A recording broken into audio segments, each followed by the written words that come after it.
Hi friends, ഇന്ന് നമ്മൾ 9th standard physics chapter 3 ആയ ലോസ് ഓഫ് മോഷൻ അഥവാ ചലന നിയമങ്ങളാണ് തുടങ്ങുന്നത്. നമുക്ക് ടെക്സ്റ്റ് നോക്കാം. Page number 53.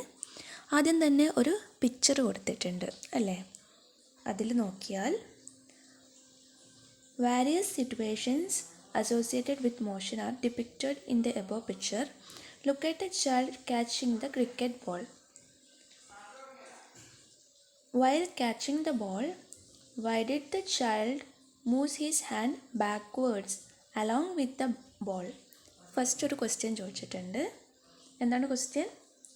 പന്ത് പിടിച്ചപ്പോൾ കുട്ടി പന്തിനൊപ്പം കൈ കൂടി പുറകോട്ട് ചലിപ്പിച്ചത് എന്തിനായിരിക്കും? എന്താണ് ആൻസർ? പന്തിനെ നിശ്ചലമാക്കാൻ കൂടുതൽ സമയം എടുക്കാനും അതുവഴി നമ്മുടെ കൈക്ക് അനുഭവപ്പെടുന്ന വേദന കുറയ്ക്കാനും ആണ്. A cricketer moves his hands backward during catches so as to take a longer time to stop the ball. This reduces the chance of injury. Second figure ചിത്രം 3.1. രണ്ടു ടീമുകൾ വടം വലിക്കുന്നത് കാണാമല്ലോ. രണ്ടു ടീമുകളും ബലം പ്രയോഗിച്ചു കൊണ്ടിരിക്കുന്നുവെങ്കിലും വടം ഒരു ദിശയിൽ മാത്രം ചലിക്കുന്നു. എന്തായിരിക്കും കാരണം? The rope moves only in one direction even though both the teams are applying force. Why? എന്താണ് കാരണം? Because more force is applied on that direction. ഒരു ദിശയിൽ മാത്രം ചലിക്കാൻ കാരണം ആ ദിശയിൽ കൂടുതൽ ബലം പ്രയോഗിച്ചത് കൊണ്ടാണ്. Then, is the force applied by both teams the same? രണ്ട് ടീമും പ്രയോഗിച്ച ബലം ഈക്വൽ ആണോ? അല്ലല്ലോ. ആൻസർ അല്ല, നോ. ഏത് ടീമാണ് കൂടുതൽ ബലം പ്രയോഗിച്ചത്? ഏതാണ്? Winning team. ദെൻ കൂടുതലായി അനുഭവപ്പെട്ട ബലമല്ലേ ചലനം ഉണ്ടാക്കിയത്? ആൻസർ അതെ, യെസ്. നെക്സ്റ്റ്, ഇവിടെ പ്രയോഗിക്കപ്പെട്ട ബലങ്ങളിൽ F1 വിജയിച്ച ടീമിൻ്റെ വശത്തേക്കും F2 എതിർ ദിശയിലേക്കുമല്ലേ? അപ്പോൾ പരിണിത ബലം വിജയിച്ച ടീമിൻ്റെ വശത്തോട്ടായിരിക്കുമല്ലോ. ബലം സദിശമായതിനാൽ നിശ്ചിത ദിശയിലുള്ള ബലം പോസിറ്റീവ് എന്ന് പരിഗണിച്ചാൽ വിപരീത ദിശയിലുള്ള ബലം നെഗറ്റീവ് ആയിരിക്കും. Here, F1 is acting in the direction of the winning team and F2 in the opposite direction. If so, the effective force is in the direction of the winning team. If force in a particular direction is considered as positive, the force in the opposite direction is negative. This is because force is a vector quantity. അവിടെ conclusion കൊടുത്തിട്ടുണ്ട്. എന്താണ് conclusion പറയുന്നത്? When more than one force is applied on an object at the same time. ഒരു വസ്തുവിൽ ഒന്നിലധികം ബലങ്ങൾ ഒരേ സമയത്ത് പ്രയോഗിക്കുമ്പോൾ the sum of the forces acting on the object will be the effective force or resultant force. ഈ ബലങ്ങൾ വസ്തുവിൽ ഉളവാക്കുന്ന ആ ബലമാണ് സഫല ബലം അഥവാ പരിണത ബലം, ദാറ്റ് ഈസ് റിസൾട്ടൻ്റ് ഫോഴ്സ്. അവിടെ ഒരു ക്വസ്റ്റ്യൻ കൊടുത്തിട്ടുണ്ട്, അതൊന്ന് വായിച്ചു നോക്കാം. ആൻസറും അവിടെ കൊടുത്തിട്ടുണ്ട്. ദെൻ ഒരു ടേബിൾ കൊടുത്തിട്ടുണ്ട്. നെക്സ്റ്റ് പേജിൽ table 3.1. By analysing the following figures. 3.1 ഇത് അനലൈസ് ചെയ്തിട്ട് കംപ്ലീറ്റ് ചെയ്യാനാണ് പറയുന്നത്. നമുക്ക് ഓരോന്ന് നോക്കാം. First figure 3.2a. അതിൽ എന്താണ്? 150 ന്യൂട്ടൺ ഏത് ഭാഗത്തേക്കാണ് കൊടുക്കുന്നത്, അപ്ലൈ ചെയ്യുന്നത്? റൈറ്റ് അല്ലേ, വലത്തോട്ടേക്ക്. അവിടെ ഒരു ഫോഴ്സ് മാത്രമേ ഉള്ളൂ. നമുക്കത് F1 കൊടുക്കാം. ഒറ്റൊന്നുള്ളതുകൊണ്ട് F1 എന്ന് പറയുന്നത് 150 ന്യൂട്ടൺ. F2 ഇല്ല, സോ നമുക്ക് 0 പറയാം. അപ്പോൾ ഇങ്ങനെ റിസൾട്ടൻ്റ് എന്തായിരിക്കും? റിസൾട്ടൻ്റ് പ്ലസ് 150 ആയിരിക്കും. ദെൻ രണ്ടാമത്തത് വലത്തേക്കും ഇടത്തേക്കും, ലെഫ്റ്റും റൈറ്റും ഉണ്ട്.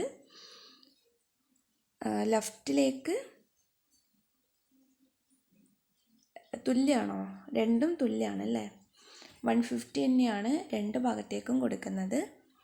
So plus 150 minus 150, F1 plus 150, F2 minus 150. So resultant 0 ആയിരിക്കും. ദെൻ ഫിഗർ 3.2 സി, അവിടെ ഈക്വൽ അല്ലല്ലോ, അല്ല. 150 newton F1, 150 newton F2, 120 newton. അപ്പോൾ കൂടുതൽ എങ്ങോട്ടേക്കാണ്? കൂടുതൽ റൈറ്റ്, വല്ലതല്ലേ. സോ നമുക്ക് റിസൾട്ടൻ്റ് എത്ര കിട്ടാം? 30 അല്ലേ. റിസൾട്ടൻ്റ് 30 കിട്ടുക. ദെൻ 150 120 കുറച്ചാൽ മതി. ദെൻ നമുക്ക്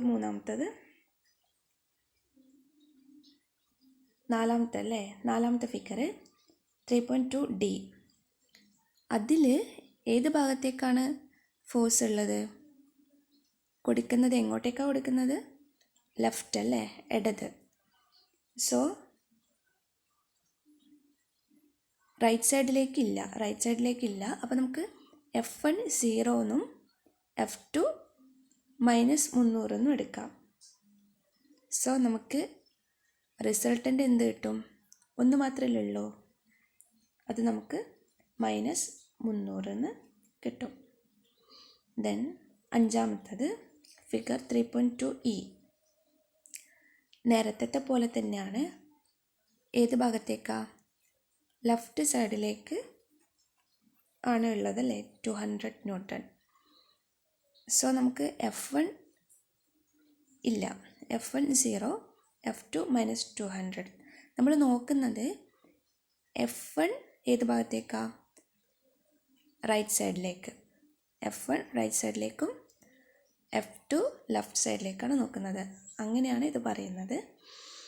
സോ നമുക്കിവിടെ ലെഫ്റ്റ് സൈഡിലേക്ക് 200 ന്യൂട്ടൺ എന്ന് കിട്ടി. സോ F1 0 എന്നും F2 മൈനസ് 200 എന്നും എടുക്കാം. ദെൻ നമുക്ക് റിസൾട്ടൻ്റ് മൈനസ് 200. ഇനി ഫിഗർ 6, അവിടെ നമുക്ക് രണ്ട് ഭാഗത്തേക്കും ഈക്വൽ ആയിട്ടാണ് കാണുന്നത്, 200 200 ഈച്ച് ആയിട്ട്. സോ റിസൾട്ടൻ്റ് എന്തായിരിക്കും? F1 plus 200 plus F2 minus 200. Resultant 0. നമുക്ക് കംപ്ലീറ്റ് ചെയ്തിട്ടുണ്ട്.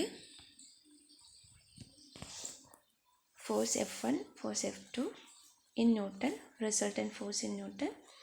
ടേബിൾ നമ്മൾ നേരത്തെ പറഞ്ഞത് ഇവിടെ ഫില്ല് ചെയ്തിട്ടുണ്ട്.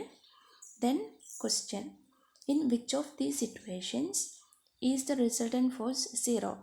എവിടേക്കാണ് 0 ആയിട്ടുള്ളത്? എവിടെയാണ്? 2ഉം 6ഉം രണ്ട് കേസിലാണ് റിസൾട്ടൻ്റ് ഫോഴ്സ് 0 ആയിട്ടുള്ളത്. Then which are the situations where the resultant force is not 0? Not 0 ഉള്ള കേസ് 1, 3, 4, 5, 4 കേസ്. ദെൻ മൂന്നാമത്തത്, which are the situations where there is no motion? No motion എന്ന് പറയുമ്പോൾ റിസൾട്ടൻ്റ് 0 അല്ലേ. സോ കേസ് 2ഉം 6ഉം. Then അവിടെ ഒരു കൺക്ലൂഷൻ കൊടുത്തിട്ടുണ്ട്. The forces acting on a body are said to be balanced forces if the resultant force is 0. Such forces can neither move an object at rest nor change the direction or speed of an object in motion. ഒരു വസ്തുവിൽ അനുഭവപ്പെടുന്ന പരിണത ബലം 0 ആണെങ്കിൽ പ്രയോഗിക്കപ്പെട്ട ബലങ്ങളെ സന്തുലിത ബലങ്ങൾ അതാണ് balanced force. അതാണ് balanced force എന്ന് പറയുന്നത്. ഇത്തരം ബലങ്ങൾക്ക് നിശ്ചലാവസ്ഥയിലുള്ള ഒരു വസ്തുവിനെ ചലിപ്പിക്കാനോ ചലനാവസ്ഥയിലുള്ള ഒരു വസ്തുവിൻ്റെ ചലനദിശയ്ക്കോ വേഗത്തിനോ മാറ്റം വരുത്താനോ കഴിയില്ല. Then second point, the forces acting on a body are said to be unbalanced forces. അവിടെ ബാലൻസ്ഡ് അല്ല പറയുന്നത്, അൺബാലൻസ്ഡ് ആണ്. Unbalanced forces if the resultant force is not zero, such forces can either move an object at rest or change the direction or speed of an object in motion. അവിടെ പറഞ്ഞത് ഒരു വസ്തുവിൽ അനുഭവപ്പെടുന്ന പരിണത ബലം 0 പ്രയോഗിക്കപ്പെട്ട ബലങ്ങളെ അസന്തുലിത ബലങ്ങൾ അൺബാലൻസ്ഡ് ഫോഴ്സസ് എന്ന് പറയുന്നു. ഇത്തരം ബലങ്ങൾക്ക് നിശ്ചലാവസ്ഥയിലുള്ള ഒരു വസ്തുവിനെ ചലിപ്പിക്കാനും ചലനാവസ്ഥയിലുള്ള ഒരു വസ്തുവിൻ്റെ ചലനദിശയ്ക്കോ വേഗത്തിനോ മാറ്റം വരുത്താനും കഴിയും. നമ്മൾ ഈ ഫിഗേഴ്സിൽ കണ്ടതാണ് കൺക്ലൂഷനായിട്ട് പറഞ്ഞിട്ടുള്ളത്. ഇന്നത്തെ ക്ലാസ്സിൽ ഇത്രയാണ് എടുക്കുന്നത്. എന്തെങ്കിലും സംശയം ഉണ്ടെങ്കിൽ ചോദിക്കുക.